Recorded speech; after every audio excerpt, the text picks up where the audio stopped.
ఈరోజు అనంతపురం జిల్లాలో రాయలసీమకు సంబంధించిన అన్ని జిల్లాల నుంచి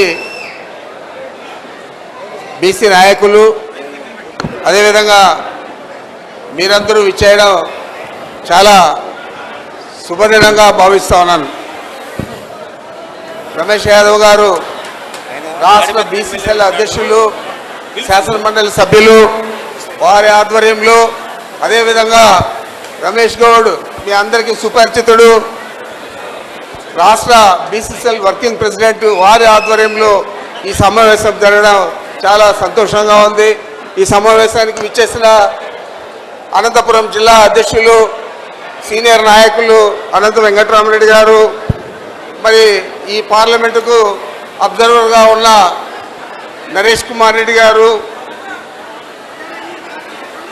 డాక్టర్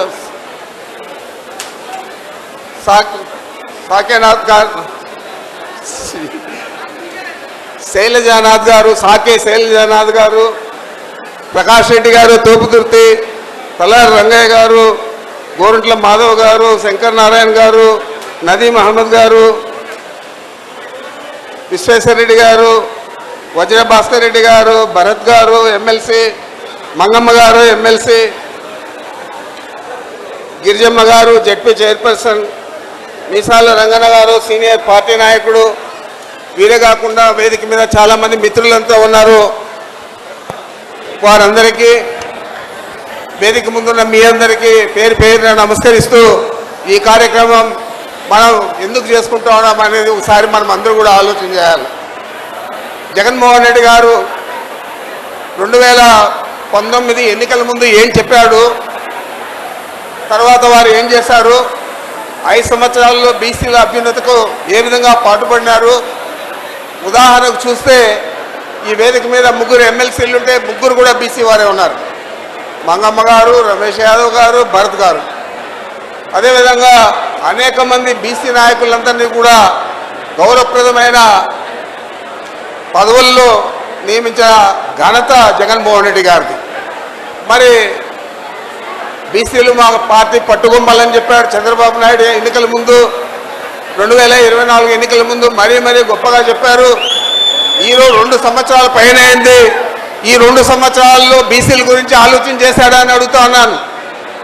మరి ఏ విధంగా బీసీలకు న్యాయం చేశాడని అడుగుతా ఉన్నాను. రాబోయే 3 సంవత్సరాల్లో, ఈ 2 సంవత్సరాల్లో చేయని వాడు 3 సంవత్సరాల్లో చేస్తారా అని మీరు ఆలోచన చేయాలని మీకు మనవి చేస్తా ఉన్నాను. ఏదైనా బీసీలకు గౌరవం కానీ, అధికారం కానీ, లేదా రాష్ట్రంలో సమున్నత స్థాయిని కానీ కల్పించే శక్తి జగన్మోహన్ రెడ్డి గారికి ఉంది తప్ప వేరే ఎవరికి కూడా లేదనేది మనం అందరూ కూడా ఆలోచన చేయాలా. ఇది నిర్విధాంశం అని చెప్పి కూడా మీకు మనవి చేస్తా ఉన్నాను. నేను ఒకటే మీ అందరినీ కోరుకుంటా ఉన్నాను, మనం మీకోసం పాటుపడిన జగన్మోహన్ రెడ్డి గారు తిరిగి మళ్ళా అధికారంలోకి రావాలంటే మీరు బాధ్యతాయుతంగా బీసీలందరూ ఏకతాటి మీద జగన్మోహన్ రెడ్డి గారికి అండగా నిలవాలని చెప్పి నేను మిమ్మల్ని అందరినీ కూడా కోరుకుంటా ఉన్నాను. ఏం చేద్దంటే అనేక రకాల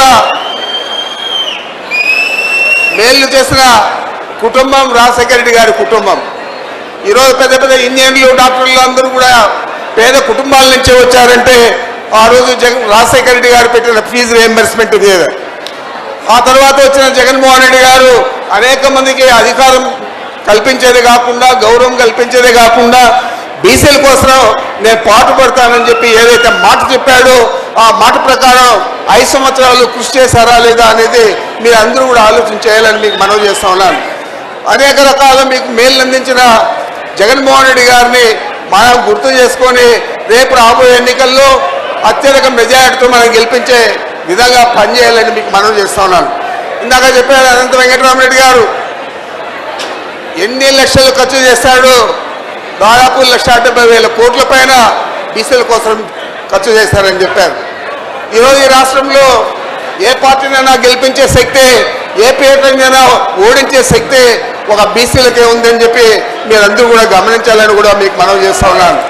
అత్యధికంగా ఈ రాష్ట్రంలో ఉన్న బీసీలు మరి అందరూ కూడా మీకు ఎవరు మేలు చేశారు, గతంలో ఎవరు మేలు చేశారు, రాబోయే రోజుల్లో ఎవరు మేలు చేయబోతారు, ఎవరి మీద మీకు నమ్మకం ఉంది, మరి అలాంటి నాయకుడిని మనం కష్టపడి గెలిపించుకోవాలా లేదా అనేది మీరు ఆలోచన చేయండి. బీసీల అభ్యున్నతి కోసం మీరందరూ కూడా కృషి చేసి బీసీల కోసం మనం అనేక రకాల ఇబ్బందులు పడినా మనం పోరాడి జగన్మోహన్ రెడ్డి గారితో నడుద్దాం. నడిచేదే కాకుండా వారి అడుగుజాడల్లో నడిస్తేనే బీసీలందరికీ కూడా న్యాయం జరుగుతుందని చెప్పి మీ అందరికీ మనవి చేస్తూ నాకు అవకాశం ఇచ్చిన మీ అందరికీ నమస్కరించుకుంటున్నాను.